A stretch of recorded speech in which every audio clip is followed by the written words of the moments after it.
మీ మోకాల నొప్పులకు ఎటువంటి సర్జరీ లేకుండా ఎపియాన్ పెయిన్ క్లినిక్ అందిస్తున్న అత్యాధునిక చికిత్స.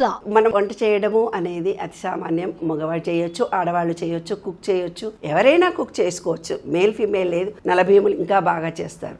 ఎవరైతే వంట చేసేవాళ్ళు ఉన్నారో వాళ్ళ హావభావాలన్నింటినీ కూడా ఆ వంట కలుపుతున్నప్పుడు వాళ్ళ భావాలన్నీ ఆ కూరకి అన్నానికి ఏం చేస్తున్నారో దానికి చేరుతాయి. అందుకనే పీఠాధిపతులు ఏం చేస్తారు, మాతాజీ అని పెట్టుకొని ఆ మాతాజీ స్నానం చేసి శుచిగా శుభ్రంగా ఉండి వంట చేసిన ఆహారాన్ని తింటారు. బ్రహ్మకుమారీస్ కూడా అంతే. మేము ఎవరు చేసిన వంటలు తినము, మా వంటలు మాకే కావాలి, మేము బ్రహ్మలు అని చెప్పుకుంటారు. కాబట్టి కొన్ని ఏండ్ల తరాలుగా కొన్ని కుటుంబాల్లో ఒక ఆచారంగా ఉంది. అది ఏంటంటే కాస్త శుచి శుభ్రంగా మంచి వాళ్ళు వంట చేస్తేనే తినాలని. ఈ రోజుల్లో మనం ఏంటి, ఎవరు చూడకుండా వంట చేసుడు లోపటే పెడిది.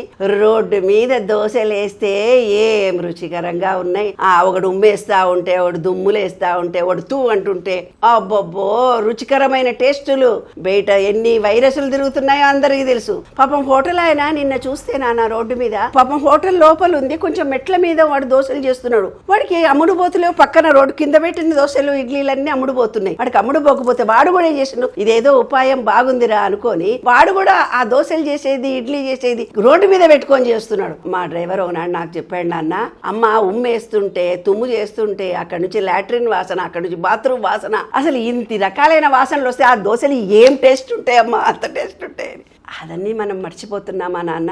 అసలు జీవితంలో ఏ ఆహార పదార్థమైతే శుభ్రంగా శుచిగా ఒంటిళ్ళు ఊడ్చుకొని తుడుచుకొని తినాల్సినటువంటి ఆహారాన్ని రోడ్డు మీద పెట్టుకొని తింటున్నాం మనం. మరి మనకి ఎలాంటి భావాలు వస్తాయి? ఆ వంట చేసే వాళ్లకు ఎలాంటి భావాలు వస్తాయి? మనం తిన్న వాళ్లకు ఎలాంటి భావాలు వస్తాయి? ఇక ప్రేక్షకులందరూ మీరు చూస్తున్న వాళ్ళు మీరే చెప్పాలి. మా అల్లుండి ఒక రోజు నేను అడిగాను, ఎరా నాన్న తినకుండా సెకండ్ షో సినిమాకి వెళ్ళారు, ఏం బెటా మీరేం తినకపోతే, నేను అన్నం వండి రెడీ కూర్చుని, అదేంటంటే 2 గంటలకు మంచి దోశలు వేడి దోశలు ఇడ్లీలు వేస్తారు, మంచివి తినేసి వచ్చాం. రాత్రి 2 గంటలకు కూడా వేస్తారా నాన్న అంటే, 2 నుంచి 6 వరకు 5 గంటల వరకు వేడి దోశలు రోడ్ల మీద వేస్తారట. చూసారా నాన్న, ప్రపంచం ఇటు నుంచి ఎట్టుపోయింది. మనం టెక్నాలజీతో ఉన్నామా రోజు. ఇప్పుడు ఎవరినైనా నోరు తెరిచి అడగండి, మా ఆరోగ్యం బాగాలేదు, ఆరోగ్యం బాగాలేదు, ఆరోగ్యం బాగాలేదు. ఆరోగ్యం ఎలా బాగుంటుంది చెప్పండి? మీకు మీరు తినే ఆహారం ఎలాంటిది? మీరు తినే ఆహారం ఎలాంటి పరిస్థితుల్లో తింటున్నారు? ఎలాంటి సిచ్యుయేషన్ నుంచి వచ్చిన ఆహారాన్ని తింటున్నారు? ఎలాంటి వాళ్ళు వంట చేసిన దాన్ని తింటున్నారు? ఒక ఆమె వచ్చి అని ఇట్లా చీది మళ్ళీ ఆ చేతులతో ఇట్లా పెట్టి దోశ ఇస్తుంది. మనం గనక స్టార్ హోటల్లోకి వెళ్ళి చూడండి నాన్న, వాళ్ళ కిచెన్ను చూస్తే మాత్రం మీరు భోజనం తినడం మానేస్తారు. వాళ్ళు కడిగే ప్లేస్ని గనక మీరు చూసారంటే జీవితం మీది, మీరు హోటల్ కాదు కదా, బయట ఎక్కడ భోజనం చెయ్యరు.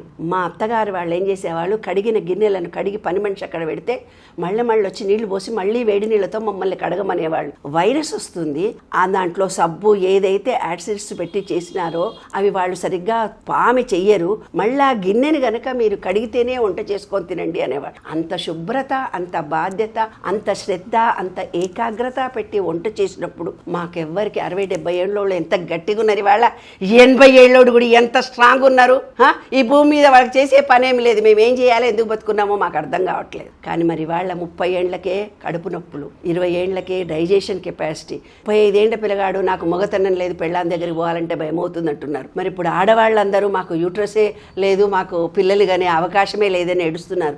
ఇవన్నిటికీ కారణాలు మనం తినే ఆహారం. కాబట్టి మంచి ఆహారాన్ని తినాలి, శుభ్రంగా చేసుకొని తినాలి. భార్యకు ఓపిక లేకపోతే భర్త, భర్తకు ఓపిక లేకపోతే భార్య. మిమ్మల్ని బయట తినొద్దు అని నేను చెప్పటం లేదు.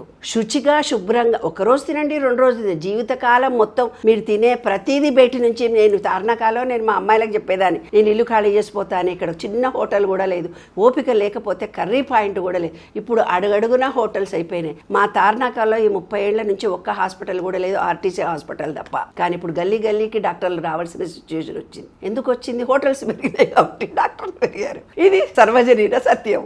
కాబట్టి మనం ఎలాంటి ఆహారం తినాలి? ప్రేక్షకులారా మీరు ఆలోచించండి. మీ అంతలా మీరు వండుకొని మీకు ఓపికన్నంత కుక్కర్ నీళ్లల్లో ఉడకబెట్టి పోపు వేసుకొని తింటే కూర అయిపోతుంది. అన్నం కరెంటు స్టవ్లో పెడితే మీకు అన్నం అయిపోతుంది. కుక్కర్లో పెట్టి 2 విజిల్స్ వస్తే మీకు అన్నం అయిపోతుంది. మీరు తినాలన్న రుచికరమైన పదార్థాలు వీకెండ్ వెళ్ళి ఏదో ఒకటి అప్పుడప్పుడు తినండి. జంతికలు చేయక్కర్లేదు నాన్న, ఇవాళ అప్పలు చేయక్కర్లేదు నాన్న, బొబ్బట్లు చేయక్కర్లేదు నాన్న, అన్ని స్వగృహాల నుంచి వస్తుంది, అవన్నీ తినండి, ఎవరొద్దన్నారు.